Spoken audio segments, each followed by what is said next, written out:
She thought she knew everything about him, the jokes he told, the places he frequented, and the suspiciously old sneakers he insisted on wearing. In her eyes, he was just a sweet, broke guy, destined for a mediocre life. But one night, with a single phone call, her entire world shifted. The man she had ridiculed for living on a tight budget turned out to have a past far more complicated and a future far more lavish than she ever imagined.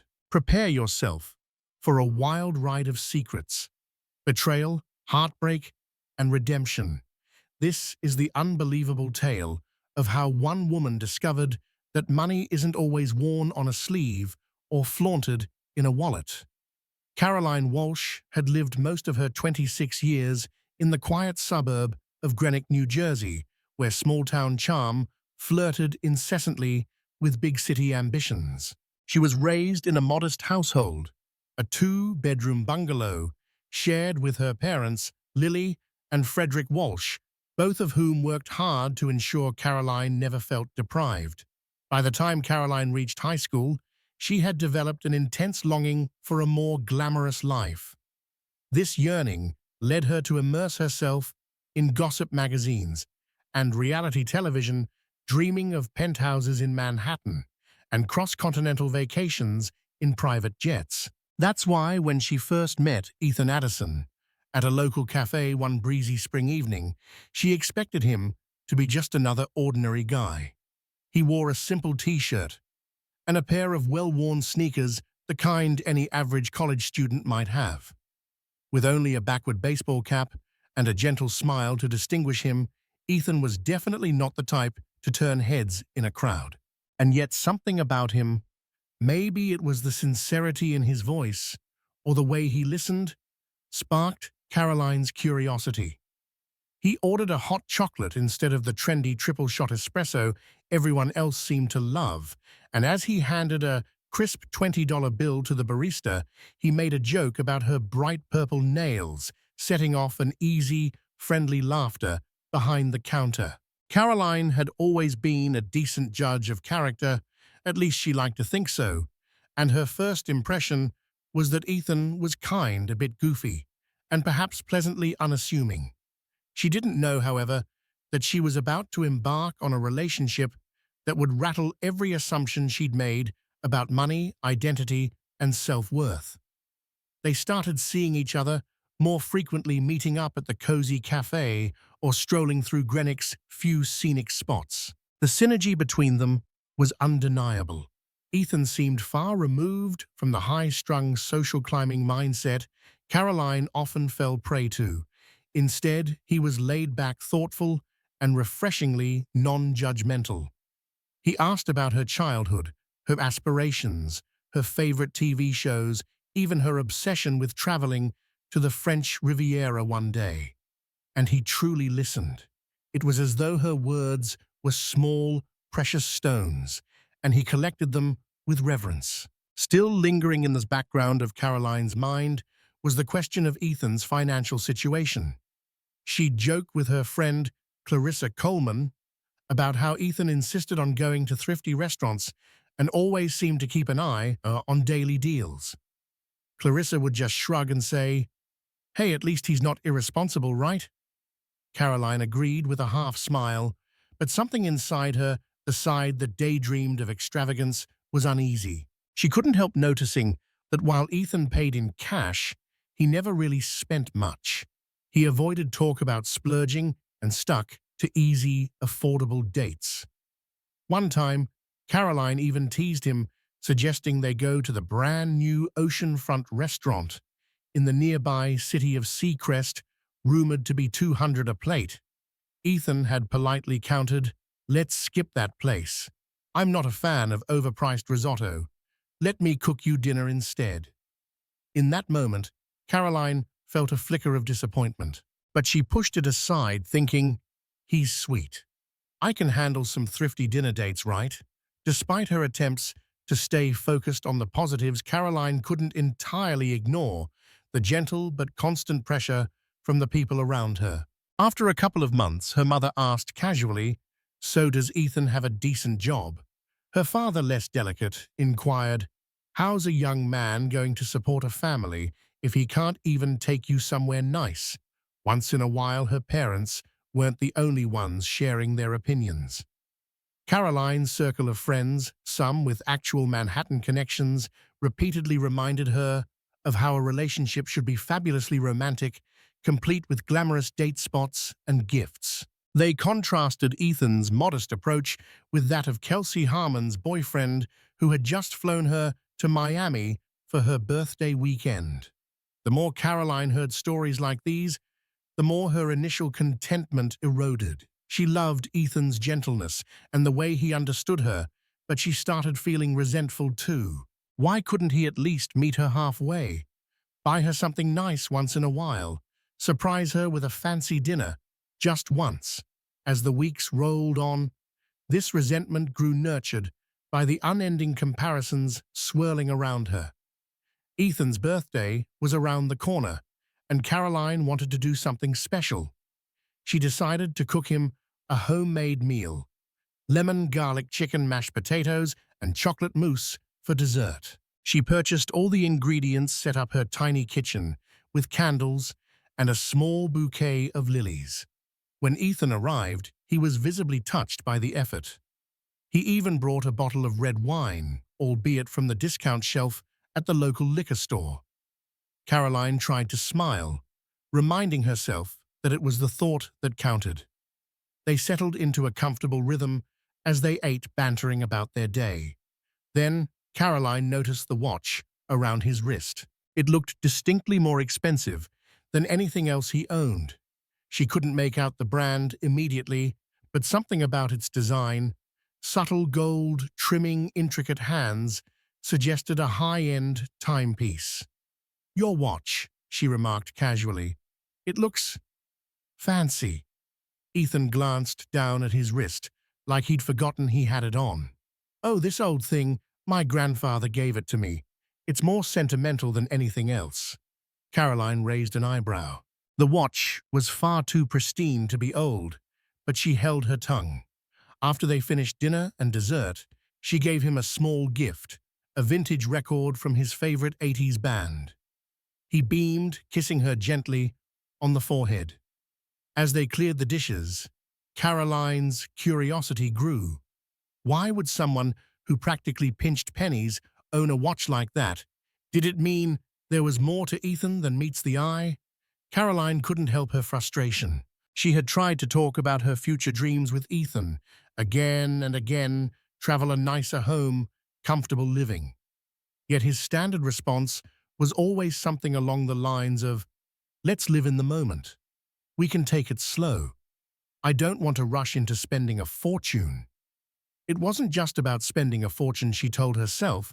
It was about building a life of excitement, of seizing opportunities. But every time she even hinted at money, Ethan would grow oddly quiet or joke it off. Caroline began to unleash subtle digs. During a night out at Charlie's pub with friends, she made a mocking remark about Ethan's thrifty ways as he attempted to order the cheapest drink on the menu. Everyone laughed, although Clarissa shot Caroline a disapproving glance. Ethan laughed along, but Caroline could see a flicker of hurt in his eyes. The guilt in her gut was immediate and sharp, but the moment was fleeting, overpowered by the laughter and music in the background. In a private moment, Clarissa cornered Caroline.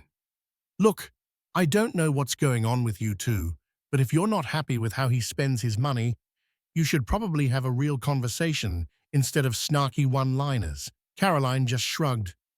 I know. Sometimes I want to scream. He's so closed off about finances, and I'm left wondering if I'm committing myself to a guy with no ambition." Clarissa sighed. "Just tread carefully. Okay, no one deserves to be belittled." Over time, Ethan's reluctance to share details about his finances or family background only fueled Caroline's suspicions. She'd try to ask, "Where exactly is your family from, or what was your grandfather like?" And Ethan would shrug. "They're from out west," he said vaguely. "We're not super close." And that was that. Curiosity gnawed at Caroline. she took to social media, scouring for any sign of Ethan's family. His own profiles were minimal, a handful of photos from years ago, typically group shots at someone's birthday or a random road trip. The Addison family's name didn't pop up in any local context. No obituary for a grandfather, no mention of any estate. She couldn't find a single relative from his side. It was like Ethan had materialized out of thin air. She turned to snooping. In one instance, she lightly asked, "Hey, if you ever have any old family pics, I'd love to see them." But Ethan deflected, "They're probably in storage somewhere. We'll find them eventually." Even though she sensed Ethan's discomfort, Caroline pressed on. She felt convinced there was some hidden puzzle piece, the fancy watch, his reluctance to talk about his family the way he always had. Crisp bills in his wallet, yet avoided expensive outings. After a tense dinner date that had ended with them splitting the bill, Caroline's frustration boiled over in front of her friends. Tracy Chambers, an old classmate who thrived on drama, insisted on details. Before Caroline realized it, she began venting, "He's stingy. I'm telling you guys, he's the cheapest man alive. We have to count every last penny or we don't do anything. It's driving me crazy. Does he even have a real job? Where does he live? You'd think I'd know by now. But I don't, because he refuses to invite me over." Tracy was delighted. She teased Caroline in return, half joking, half goading her on. "Is it possible you're dating some kind of con artist? Maybe he's just broke, or maybe he's living with his parents in a rundown shack." Caroline laughed along, but deep down, a part of her cringed at the conversation.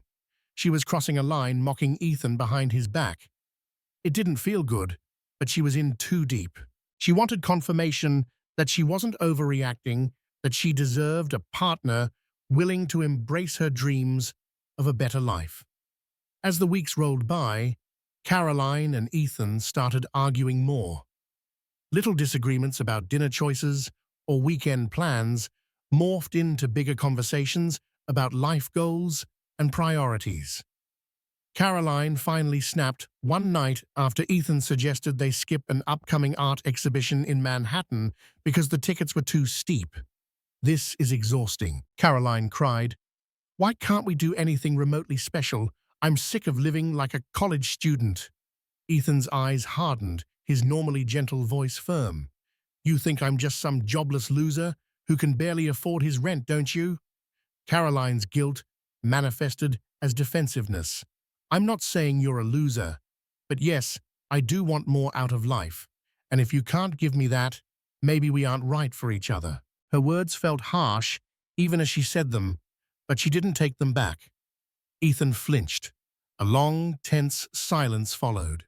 "I'll never hold you back," he finally said, voice low. Then he stood up and left Caroline's apartment, shutting the door gently behind him. She sank into her couch, tears brimming in her eyes. She felt the immediate sting of regret, but also a potent sense of relief, as though a confession had finally been made. The next few days were agonizing. Caroline mulled over whether she'd gone too far, or perhaps told the truth that needed to be told. She half expected Ethan to call, apologize, promise to do better. But no call came. Then, a week later, her phone rang late at night. Groggy from half-sleep, she answered. A formal, distant voice on the other end asked, "Is this Caroline Walsh?" "Yes, speaking." "My name is Hannah Addison," the voice said. "Ethan's sister. Please don't hang up. I need your help.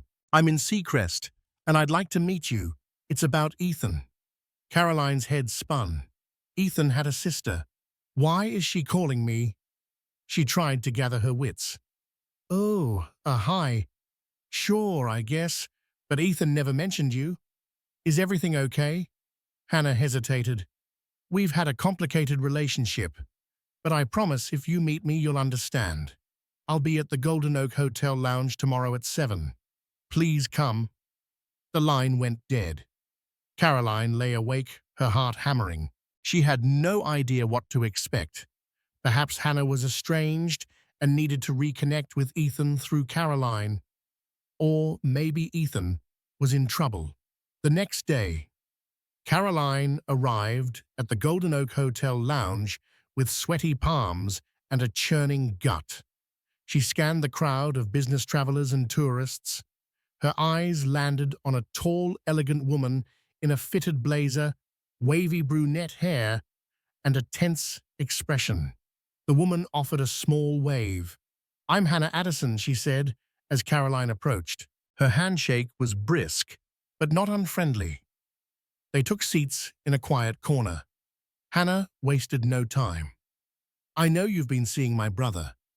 I also know you two have hit a rough patch." Caroline could barely disguise her confusion. "Yes, we have. Honestly, I'm surprised you even know about me." Hannah pursed her lips. "Ethan tells me more than you'd think. He's private, but that doesn't mean he doesn't confide in someone." Caroline looked down at her hands. "He never mentioned having a sister." Hannah sighed. "Let's just say we had an agreement, no bringing up our family unless absolutely necessary. Our family's complicated." Caroline's curiosity piqued. Complicated how Hannah glanced around, ensuring they weren't overheard. Then leaning in, she whispered, "Our grandfather is Peter Addison. Ring a bell." Caroline shook her head, and Hannah looked momentarily surprised. "He's a major real estate developer, has projects across the country. Technically, Addison Properties is one of the bigger firms in the tri-state area. It's a well-known family name in certain circles. Grandfather's net worth is well into the 9 figures." Caroline's eyes widened. For a moment, her mind went blank. "Wait, so you're telling me Ethan is from that Addison family? The ones who built Addison Towers in Manhattan?" Hannah gave a wry nod. "Yes, our father inherited part of the business, but after he passed, grandfather took over everything. Ethan and I were raised in a life of enormous privilege, but also enormous expectations. Ethan hated it. He walked away to forge his own path. I stayed." Caroline's jaw dropped, her cheeks growing hot. So Ethan wasn't broke at all. He was the potential heir to a massive fortune, and he'd hidden it from her. Hannah continued, "Ethan's approach to life might seem thrifty or cheap, but it's not about money. He's rebelling against a world he found too shallow. He doesn't trust people. The Addison name brought him fake friends, gold-digging girlfriends, and constant scrutiny. So he left behind the Addison mansion in Connecticut and came here to live on his own terms." Caroline felt a flush of shame. All the times she'd mocked him for being broke replayed in her mind. But she was also hurt and confused. Then why hide it from me? Did he think I was a gold digger too? Hannah sighed. He didn't want to risk it. He wanted a real relationship. "The watch you saw, that was our grandfather's parting gift. Ethan wears it only on special occasions, probably out of nostalgia." Caroline took a few deep breaths, her thoughts swirling in every direction. "Why are you telling me all this now?" "Because Hannah said," her voice catching, "our grandfather is gravely ill. He's demanding Ethan return to the family estate. My brother's stubborn. He might only come back if someone he trusts urges him to someone like you." Caroline's heart clenched. Ethan's beloved grandfather might be dying, and she was the key to bridging the gap. But after their recent fights, after the bitterness she'd shown, would Ethan even listen to her? Caroline left the Golden Oak Hotel in a daze, hugging her jacket around her despite the mild weather. She felt an avalanche of guilt pressing down on her. Ethan hadn't been cheap. He'd been cautious. He'd avoided fancy restaurants, not because he couldn't afford them, but because he didn't want to flash money around, or maybe he didn't trust how people would react. Perhaps he'd met women in the past who only saw him as a meal ticket. And here she was, pushing him to show off wealth he'd deliberately chosen to reject. She sank into her car's seat and stared at the steering wheel, stunned by how badly she'd misjudged him. Worst of all, the memory of her mocking him in front of her friends stung like a fresh burn. Caroline spent the next day locked in her apartment phone, silent mind churning. Finally, she decided she needed to see Ethan face to face. She had to hear his side, had to apologize. Even if their relationship was irreparable, she couldn't let him walk away without understanding that she knew his secret and that she wanted to make it right. She texted Ethan, "We need to talk. It's important." To her relief, he responded, "Meet me at Harbour Pier at 8 p.m. That night, the pier was softly lit by lampposts.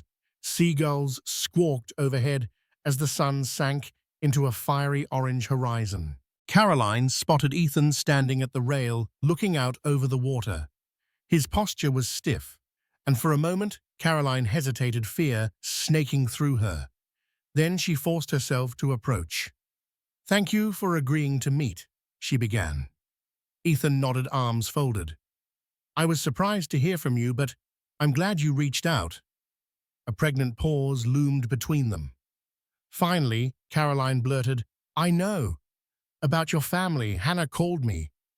Ethan's eyes widened. She did what Caroline explained, the phone call, the meeting at the hotel, and Hannah's pleas for Ethan to return to see their grandfather. She kept her voice steady, but she could feel the tension crackling in the air. When she finished, Ethan let out a slow breath.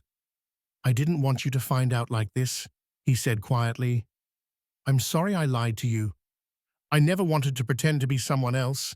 I just needed to be sure you saw me for who I was, without all the Addison baggage." Caroline felt tears sting her eyes. "And I messed it all up, didn't I? Mocking you, complaining.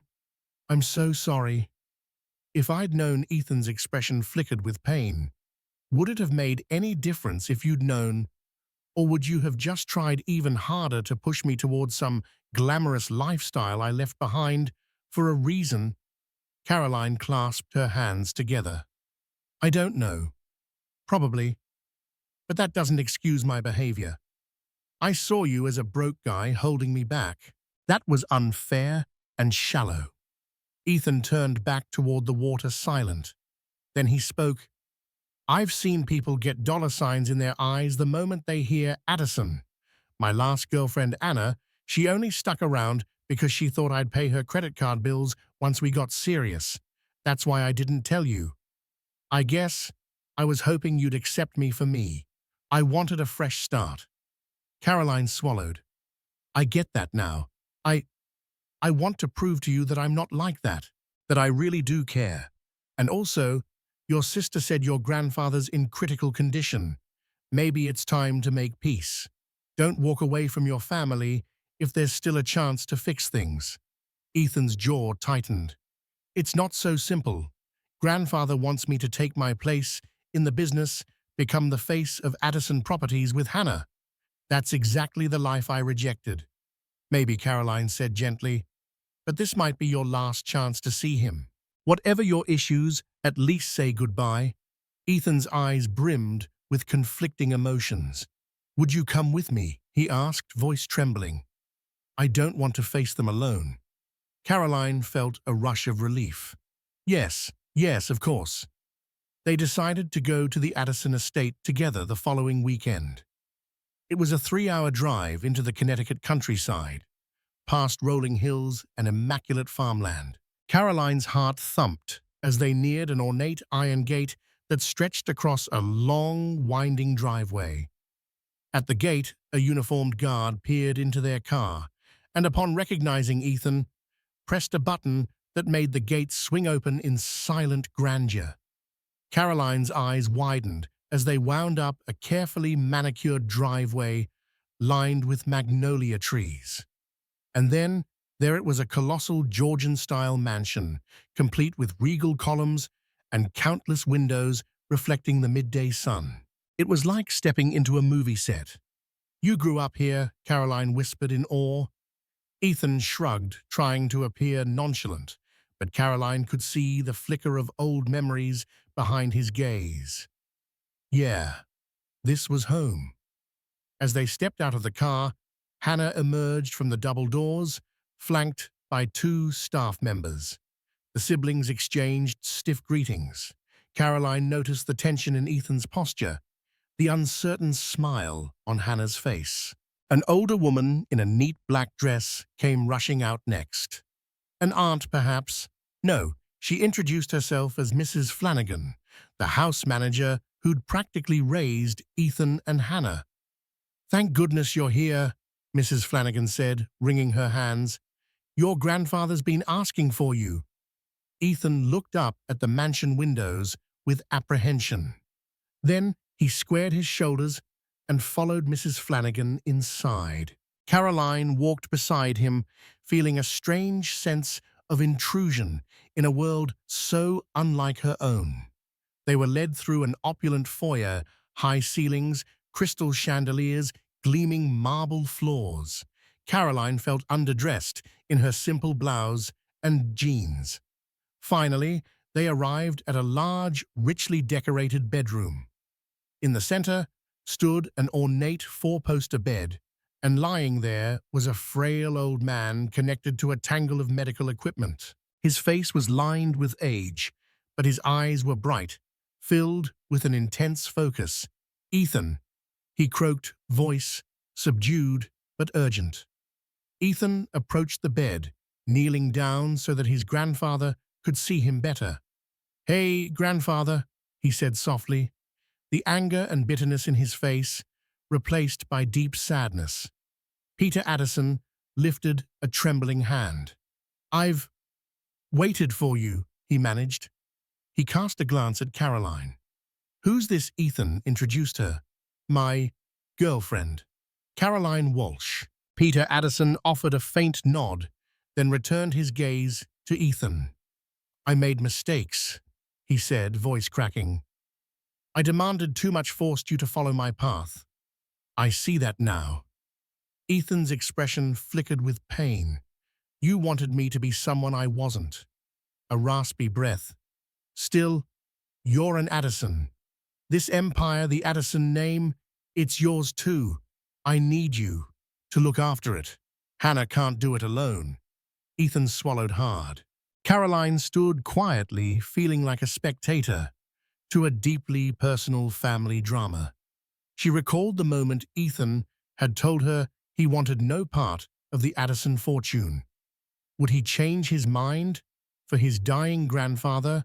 Peter reached for Ethan's hand grip, surprisingly strong.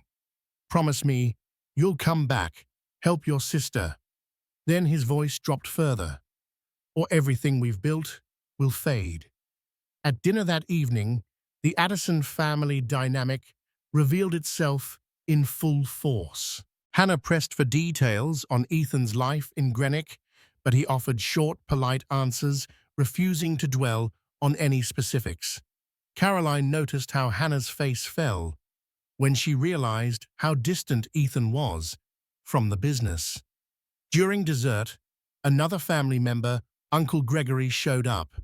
He was tall, impeccably dressed, and reeking of condescension. He brushed past Caroline as if she were invisible, focusing instead on Ethan. "Well, look who finally decided to show up," Gregory drawled. "Did you come to your senses, or are you just here to say your last goodbyes?" Ethan bristled. "I'm here because grandfather asked for me. I'm not here to argue about life choices." Gregory smirked. "Still playing that I don't need money card, huh? Let's see how far that takes you when you can't afford your own mortgage." Caroline saw Ethan's jaw tighten. Before he could reply, Hannah cut in. "Uncle Gregory, this is neither the time nor the place. Can we please focus on grandfather's condition?" But the tension in the room was palpable. Caroline felt out of place, like an outsider, peering into a fierce, deeply rooted family struggle. Money was power here, but it was also the source of every wedge in their relationships. As the evening wore on, it became clear that Ethan was the outcast, the rebellious Addison. And the rest of them, even if they claimed to care, seemed more concerned about the future of Addison Properties than the emotional well-being of Ethan. Late that night, unable to sleep in the unfamiliar luxury of the guest suite, Caroline wandered through a labyrinth of corridors until she stumbled upon a quiet library. Hundreds of leather-bound books lined the walls, and large windows offered a view of moonlit gardens. She found Ethan there, perched on a window seat, staring outside. "I needed some air," he murmured, noticing her presence. "But the rest of this house is suffocating." Caroline approached slowly. "You okay?" He shook his head, turning to face her. "I hate how they act. Everything's about inheritance business money, and here I am, feeling like the black sheep just for wanting to live a normal life." Caroline sat beside him, sliding her hand into his. "I understand. Really, I do. It's just, your grandfather is dying, and he's asking for this one thing." Ethan exhaled. "Yes, and it complicates everything. If I say no, I feel like I'm letting him down in his final days. If I say yes, I'm giving up the life I built, the life I actually want. Do I even belong in this fancy estate anymore?" Caroline squeezed his hand. "I don't know, but you won't be alone. I'll support whatever you decide." The corners of Ethan's mouth curled into a faint smile. "What did I do to deserve you?" Caroline felt tears prick her eyes. "I'm the one who feels unworthy," she admitted, voice trembling. "I mocked you, pushed you for more, not understanding that you were already carrying this massive burden. I'm sorry." He brushed a strand of hair from her face. "I've forgiven you. Just promise me you'll be honest with me from now on." She nodded, tears threatening to fall. They embraced under the moonlight, a tender moment that felt both fragile and hopeful. The next morning, Caroline woke to hushed but urgent voices echoing through the mansion.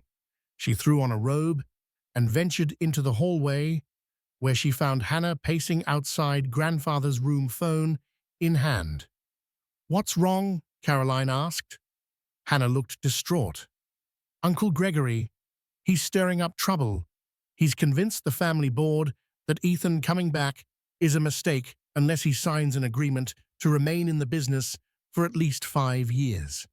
Caroline's stomach turned. "An agreement? That's insane. Ethan hasn't even decided if he wants to join Addison Properties, let alone commit for half a decade." Hannah nodded grimly. "Uncle Gregory's been trying to wrest control for years. If Ethan signs this contract under grandfather's pressure, Gregory gets what he wants. Guaranteed control with Ethan locked in. If Ethan refuses, Gregory gets to paint him as a deserter who abandoned a dying man's wish." Caroline rubbed her eyes in disbelief. "So basically your uncle is blackmailing Ethan with your grandfather's last wish." "Exactly," Hannah said softly. "And to top it off, there's a rumor going around that Ethan only showed up because he's broke and wants his inheritance. God knows who leaked that. Now the board is all riled up." Caroline felt a surge of anger. Ethan came to help, and now it was being twisted against him. She marched toward grandfather's room, unsure of how to fix this, but determined to stand by Ethan. Ethan was already in grandfather's bedroom, speaking with Uncle Gregory. The older man was rattling off clauses from a legal document, swirling a pen in the air. "Sign here," Gregory insisted. "Grandfather's given you a chance to step up. Don't waste it." Ethan's eyes flickered with pain. "I haven't even read this thoroughly. You expect me to commit my life without a second thought?" Gregory's gaze was cold. "Don't pretend you haven't fantasized about this.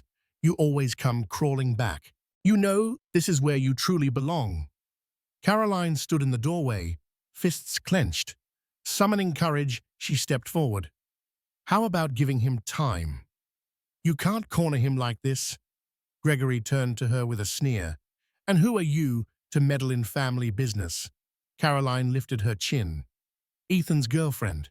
And the only reason he's here is because he loves his grandfather, not because of your petty manipulations. Gregory opened his mouth to retort, but suddenly they heard a low moan from the bed. Peter Addison, roused by the argument, beckoned Ethan closer. "Don't let them bully you," he whispered, voice weak. "Just do what your heart says."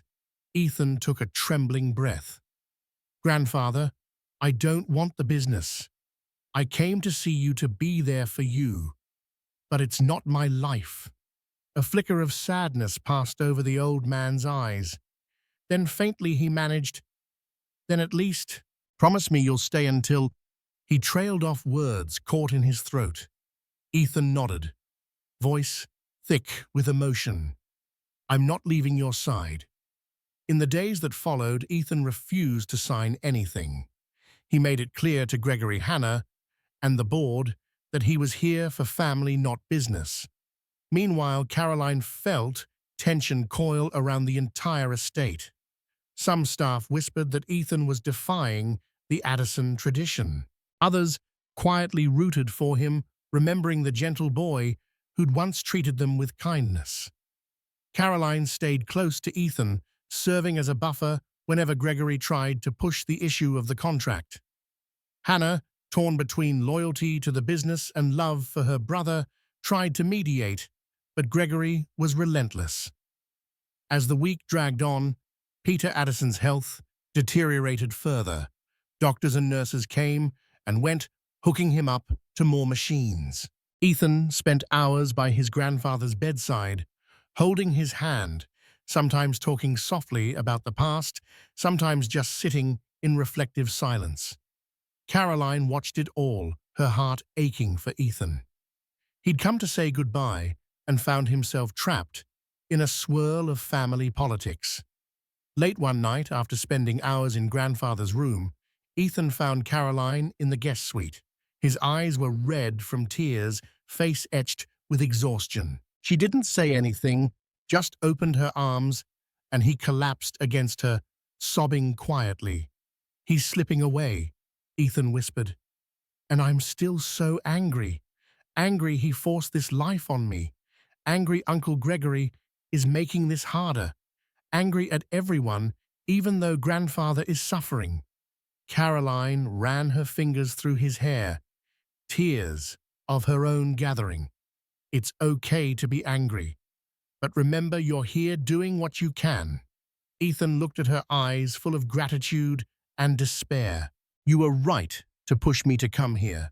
At least I have these last moments with him." They held each other in the dim glow of a bedside lamp, the mansion eerily quiet around them. Outside, a heavy rain began to fall, lightning flashing across the sky. It felt like a reflection of the turmoil swirling inside them both. The next morning, Caroline was heading downstairs for breakfast when she saw Uncle Gregory making a hushed phone call. She paused, staying out of sight, eavesdropping. Her heart pounded as she caught snippets of conversation. "No, we can't move forward until Ethan signs. I don't care if it means we lose the old man's good graces. This is Addison Property, and the board will do as I say. If you leak the story, I'll deny everything." Caroline's stomach churned. Leak the story. So Gregory was indeed behind rumors that Ethan was broke and money-grubbing. She felt a swirl of fury. She stepped forward, intending to confront him, but a hand gently pulled her back. It was Hannah. She shook her head, her face determined. "Don't do it here," Hannah whispered once Gregory walked away. "He'll just deny it." "You need proof." Caroline pressed her lips together, frustration simmering. "He can't keep tarnishing Ethan's name like this." Hannah nodded. "Believe me, I know. I've watched him manipulate the board for years. But there's something we can do." Caroline raised an eyebrow. "What do you mean?" Hannah glanced around, then motioned for Caroline to follow her into a vacant study. Once inside, Hannah explained her plan in hushed tones. Uncle Gregory is hungry for power.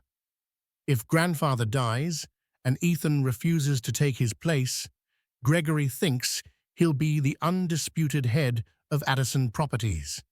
But if we show the board that Gregory's been orchestrating slander and blackmail, they'll consider removing him from power. And then Ethan won't feel pressure. Maybe he'll even be able to keep a partial non-controlling share if he wants, or walk away gracefully. Caroline was wary. You think we can gather evidence that Gregory is behind these leaks? Hannah sighed. I've been collecting documents, anonymous emails that originated from his private server, transaction records of hush money he paid to certain reporters. If you help me confront him at the right moment, we could take him down. Caroline felt a wave of relief. For Ethan, I'm in. Over the next couple of days, Caroline and Hannah pooled their resources. They combed through digital archives, scrutinized shady financial transactions, building a case strong enough to expose Gregory's schemes to the family board. Meanwhile, Ethan remained blissfully unaware of their covert operation. He spent most of his days with his grandfather, though the old man was drifting in and out of consciousness. Caroline's heart ached every time she glimpsed Ethan by that bed. She wanted to rush in to comfort him, to shield him from everything. But she knew the best way to help him now was to ensure that Gregory no longer threatened his peace of mind. The tension in the mansion was suffocating. Whenever Gregory approached, Caroline felt her skin crawl. He still tried to corner Ethan, always brandishing the contract, reminding him how disappointed the Addison family would be if he didn't sign. Ethan's responses were always the same: no decision yet, or a firm no. Each refusal fueled Gregory's quiet rage. At last, Hannah declared they had enough evidence. The final piece was a recorded phone call from a finance officer who admitted Gregory had authorized payments to a tabloid journalist on behalf of an anonymous Addison family member. That Addison family member, it was clear, was Gregory. The family board convened in the Addison mansion's grand dining hall, a place ordinarily reserved for lavish banquets. Now, its long mahogany table was covered with documents, laptops, and somber faces. Representatives from Addison Properties lawyers, a few older relatives, everyone had gathered to discuss the future of the business in light of Peter Addison's deteriorating condition. Gregory sat at the head of the table, flanked by two attorneys. Hannah and Ethan arrived together, Caroline trailing behind them. A hush fell over the room. Gregory cleared his throat. "Thank you all for coming," he began. "We're here to finalize succession plans. With Peter Addison unable to continue leading, we must decide who will take the reins." He cast a cold glance at Ethan. "That means we need to clarify Ethan's intentions." Ethan set his jaw, but Hannah spoke first. "We'll get to that.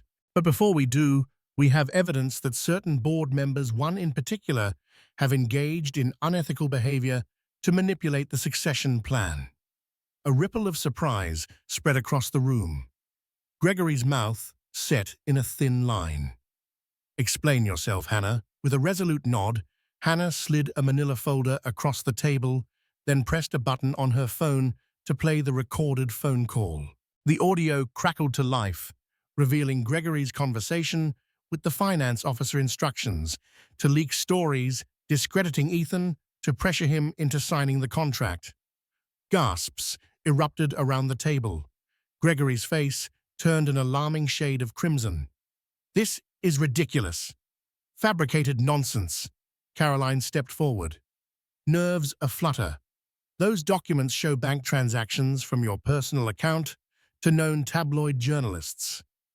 And these emails," she held up printed copies, "were sent from your private email. They detail your plan to discredit Ethan so the board would side with you." Gregory spluttered, How dare you barge into family affairs? You have no standing here. She does, Ethan interrupted, voice low but commanding. She's my partner, and she's telling the truth. An older board member, Ms. Rosenthal, leaned over the documents, her expression grim. Gregory, these documents look legitimate. You've got some explaining to do. Gregory tried to stand, but a lawyer pinned him with a steely gaze. I suggest you remain seated, Mr. Addison. The resulting uproar was immediate. Half the board was shocked, others furious. Finally, Ms. Rosenthal demanded an immediate vote on Gregory's position. The result was swift, a unanimous vote to suspend Gregory from any role pending a full investigation. His outraged shouts filled the hall as security escorted him out. Silence settled over the dining hall once Gregory was gone. The board members turned to Ethan, who stood by Hannah Caroline at his side. Miss Rosenthal cleared her throat. Young man, I believe the board owes you an apology. Our faith was shaken by rumors we now know were false. But your grandfather wished for you to step into a leadership position. We'd still like to know your stance. Ethan stepped forward. I appreciate the board's faith in me, and I respect my grandfather's wishes. But I cannot in good conscience take over Addison Properties. My goals, my values, they just don't align with running a real estate empire. That's Hannah's realm. She's brilliant, driven, and she cares about Addison Properties. My only request is that you give her the support she needs to lead. Don't let Gregory sabotage her or the company any further. The board members exchanged glances, some nodding in agreement. Hannah looked at her brother with teary gratitude. Thank you, Ethan. I'll do everything I can to honor grandfather's legacy. Ms. Rosenthal offered a small, smile. Then it's settled. We'll have a formal meeting in a few days to confirm Hannah's leadership. In the meantime, Ethan, you have our best wishes. Ethan bowed his head. Thank you. Now, if you will excuse me, I'd like to see my grandfather. That night, as a soft rain pattered against the mansion's windows, Ethan sat at his grandfather's bedside. The old man's breathing was shallow, his consciousness flickering. Caroline stood in this corner, heart aching at the sight. Peter Addison's stirred eyes fluttering open. He managed to focus on Ethan's face. You resolved it? Ethan nodded, his voice choked. Yes, grandfather. You can rest. Hannah's in charge now. The board supports her. I'm not stepping into the business, but... A tremor crossed the old man's lips, something like a smile. I knew you'd make the right choice for you. You're a good man, Ethan. Ethan's tears slipped down his cheeks. I love you, grandfather. Peter Addison squeezed Ethan's hand weakly. Proud of you. With that, he sank back into the pillows, eyelids drifting shut. They stayed by his side all night, watching over him. In the early hours of the morning, Peter Addison passed away, leaving behind an empire, a fractured family, and a grandson who had finally found the courage to stand by his convictions. In the days after Peter Addison's funeral, a somber affair, attended by dignitaries, old friends, and the entire Addison family, Ethan felt both liberated and lost. With Gregory removed from the picture, Hannah took the helm of Addison Properties. She and Ethan parted on amicable terms, an older sister stepping into the role of CEO and a younger brother determined to live life his own way. Caroline stood by Ethan, helping him navigate his tangled emotions. She quietly marveled at the transformation in him since they first met. The secrets were out, the illusions gone. Now there was nothing left but raw honesty and, surprisingly, a deeper love. On their last night at the estate, Ethan took Caroline by the hand and led her out to the gardens. Fireflies danced above manicured hedges, and moonlight bathed them in silver. You stayed, he whispered, pulling her close. Even after discovering everything, my family, my mistakes, my baggage, you still stayed. Caroline placed a hand over his heart. Because I love you, Ethan, and I'm sorry I ever doubted you. He kissed her, a tender and lingering moment that felt like a quiet promise. When they parted, he smiled. I don't know what the future holds, but I know I want you with me. Caroline felt her heart swell. Then let's go home. They returned to Greenwick just as the first traces of spring began to stretch across the town, buds blooming on trees, cafe patios reopening, and the slow, familiar rhythm of small-town life resuming.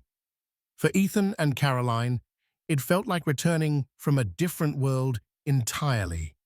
The Addison estate, with its opulence and tension, now sat like a closed chapter in their memories, one filled with reckoning grief and ultimately clarity.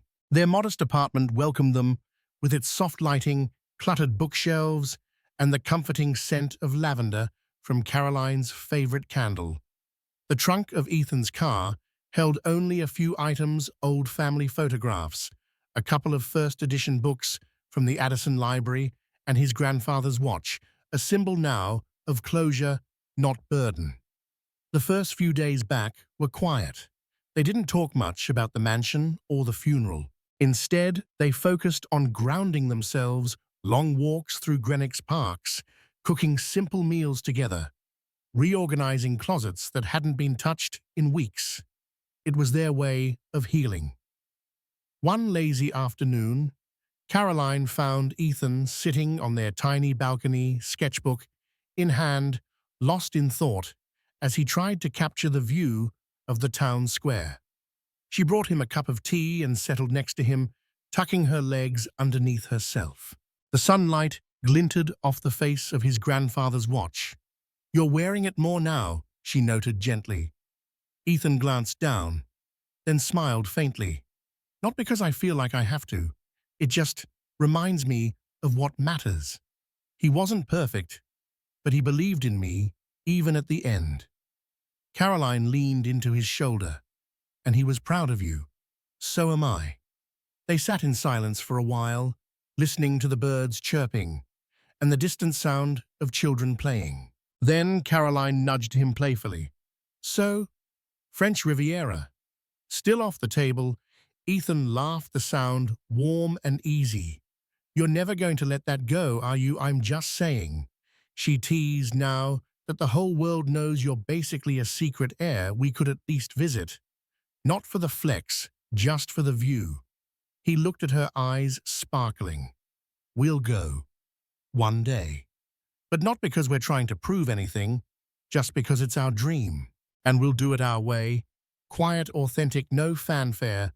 Caroline smiled, her heart swelling. "That sounds perfect." As twilight descended, she reflected on how far they'd come. She remembered the nights filled with doubt, the petty jokes she'd made, the bitterness that once clouded their connection. But now, seated next to Ethan, the man she truly knew, flawed, principled, kind, she felt a deep, unwavering peace.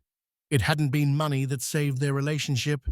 It was honesty, forgiveness, the willingness to confront ugly truths and still choose love. Later that evening, as they cleared the dishes from a simple pasta dinner, Ethan paused and turned to her. "Caroline," he said, voice soft, "thank you for standing by me through everything."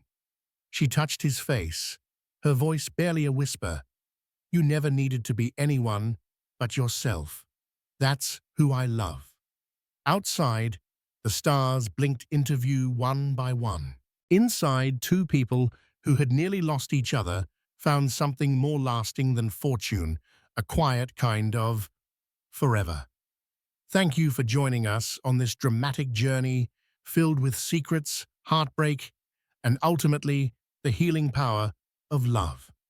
Caroline and Ethan's story reminds us that true wealth lies in the connections we forge and the courage we find to be our authentic selves. It's a powerful lesson that sometimes the most unassuming people carry the most remarkable stories, and that genuine love transcends the boundaries of social status. If this story moved you, made you think, or simply entertained you, please show your support by hitting that like button, sharing with friends who love a good drama, and subscribing to our channel for more captivating tales. Leave a comment below telling us what inspired you most about Caroline and Ethan's journey. Until next time, remember, never judge a book or a person by their cover. Keep dreaming big, and we'll see you in the next story.